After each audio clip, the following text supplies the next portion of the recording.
नमस्कार मित्रों, आज मैं आपको शिव महापुराण का 26वां अध्याय सुनाने वाली हूँ। मान्यता है कि श्रावण मास में शिव महापुराण की कथा को सुनने से महादेव अत्यंत प्रसन्न होते हैं और मनवांछित इच्छा पूरी करते हैं। यदि आपको ये वीडियो पसंद आए तो वीडियो को लाइक करें और इसे शेयर भी अवश्य करें और कमेंट में हर हर महादेव ज़रूर लिखें।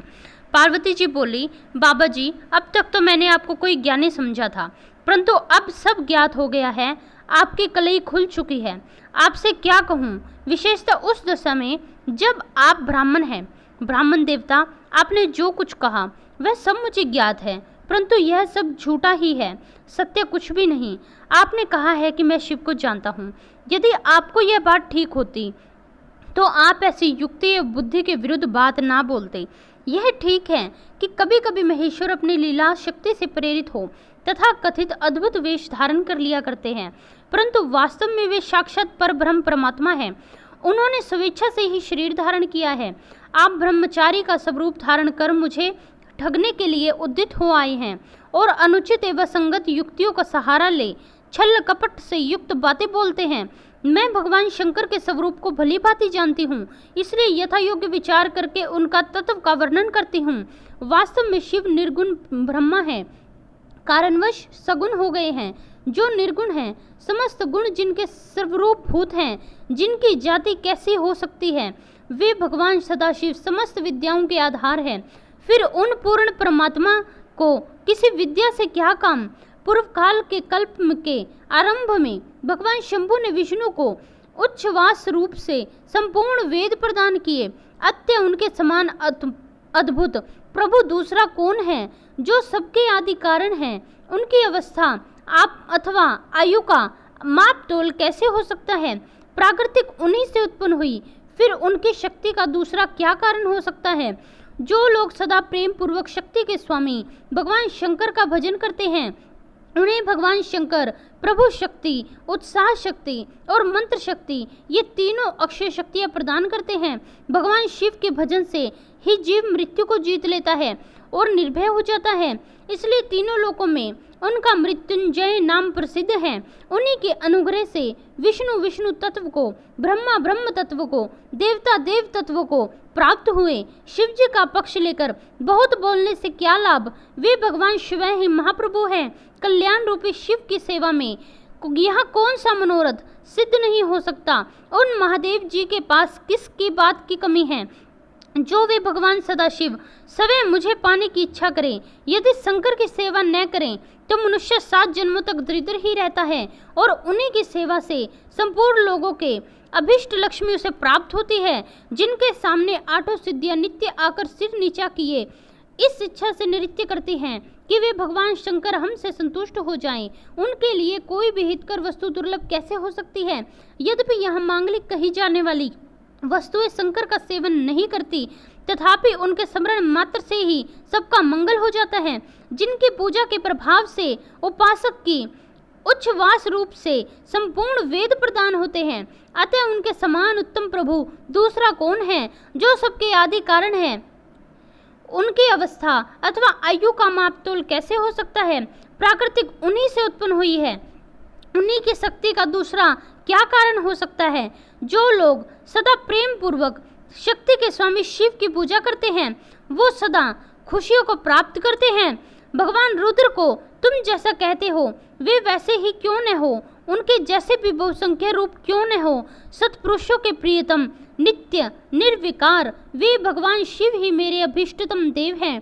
ब्रह्मा और विष्णु भी कभी उन महात्मा हर के समान नहीं हो सकते। फिर दूसरे देवता की तो बात ही क्या, क्योंकि वे सदा काल के अधीन हैं। इस प्रकार अपनी शुद्ध बुद्धि से तत्वत विचार करके मैं शिव के लिए वन में आकर भारी तपस्या करती हूँ।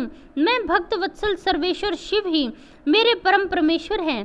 दीनों पर अनुग्रह करने वाले उन महादेव को ही मैं प्राप्त करने की इच्छा रखती हूँ। ब्रह्मा जी कहते हैं, नारद, ऐसा कहकर गिरिराज नंदिनी चुप हो गई और निर्विकार चित्त से भगवान शिव का ध्यान करने लगी। देवी की बात सुनकर वह ब्रह्मचारी ब्राह्मण शिव ज्यों ही कुछ फिर से कहने के लिए उद्यत हुआ, तो ही शिव में आसक्त चित्त होने के कारण उनकी निंदा सुनने से विमुख हुई पार्वती।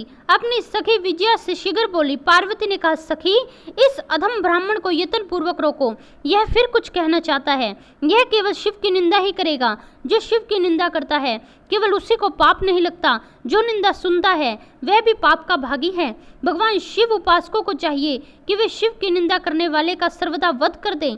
यदि वह न कर सके तो उसका त्याग कर दे और स्वयं उस निंदा के स्थान से दूर चले जाएं। यह दुष्ट ब्राह्मण फिर शिव की निंदा करेगा। ब्राह्मण होने के कारण यह वर्य तो नहीं है, अतः त्याग देने योग्य है। किसी तरह भी इसका मुंह नहीं देखना चाहिए। उस स्थान को छोड़कर हम लोग आज ही किसी दूसरे स्थान में शीघ्र चली जाएंगी, जिससे फिर इस अज्ञानी के साथ बात करने का अवसर न मिले।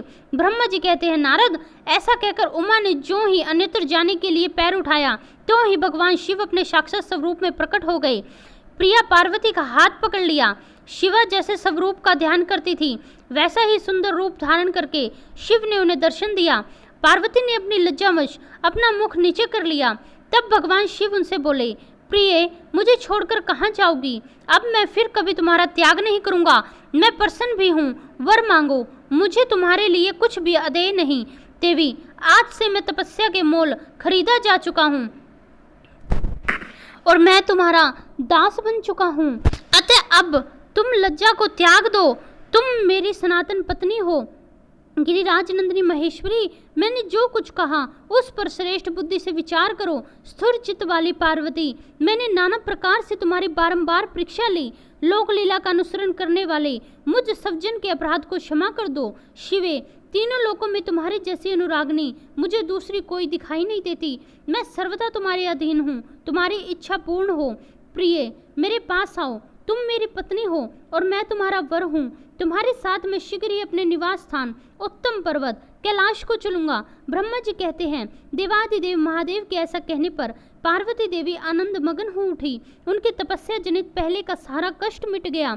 मुनि श्रेष्ठ, सती साध्वी पार्वती की सारी थकावट दूर हो गई, क्योंकि परिश्रम का फल प्राप्त हो जाने पर प्राणी को श्रम से जो कष्ट उत्पन्न हुआ है वह सबसे ही नष्ट हो जाता है। यहाँ शिव महापुराण का यह अध्याय समाप्त होता है। यदि आपको यह कथा पसंद आ रही है तो आप मेरे चैनल को सब्सक्राइब करें, वीडियो को लाइक करें, हंसते रहें, मुस्कुराते रहें, अपने और अपने परिवार वालों का ध्यान रखें। धन्यवाद।